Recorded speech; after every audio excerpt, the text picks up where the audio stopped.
নাহমাদুহু ওয়া নুসাল্লি আলা রাসূলিল কারীম আম্মা বা'দ। সম্মানিত উপস্থিতি, আসতেছে সামনে পবিত্র মাহে রমজান। এই মাসে আমরা ইতিমধ্যেই অনেকেই নিয়ত করে ফেলেছি।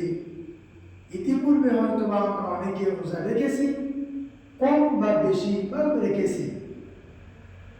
এই বছর আমরা হয়তো বা নিয়ত করেছি যে আমরা এবার পূর্ণ এক মাস রোজা রাখবো।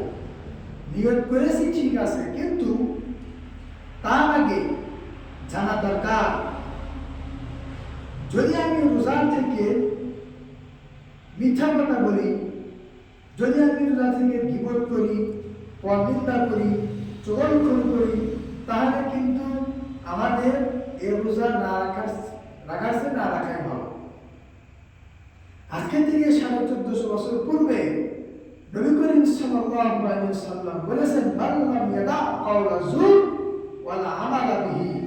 যে ব্যক্তি মিথ্যা কথা বলা ছাড়তে পারল না এবং তদনুযায়ী আমল করতে পারল না, মূর্খতা ছাড়তে পারল না, ফালা ইয়ারফুস, খারাপ কাজ অশ্লীল কাজ ছাড়তে পারল না, ফালাইসা লিল্লাহি হাজাতুন ফি আন ইয়াদা তাআমাহু ওয়া শারাবাহু, তাহলে তার ওই না খেয়ে না পানাহার করার কোনো প্রয়োজন নেই।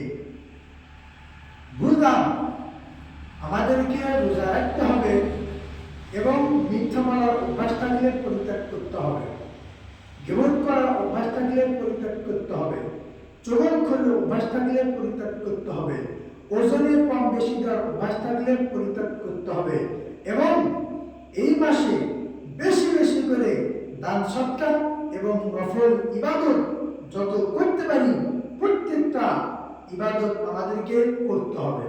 অন্যান্য মাসের তুলনায় এই মাস হচ্ছে খুব দামি একটি মাস। অন্যান্য তুলনায় অন্যান্য মাসে হচ্ছে আপনি অন্য মাসে যে কয় টাকা দান করবেন তার চেয়ে এই মাসে দান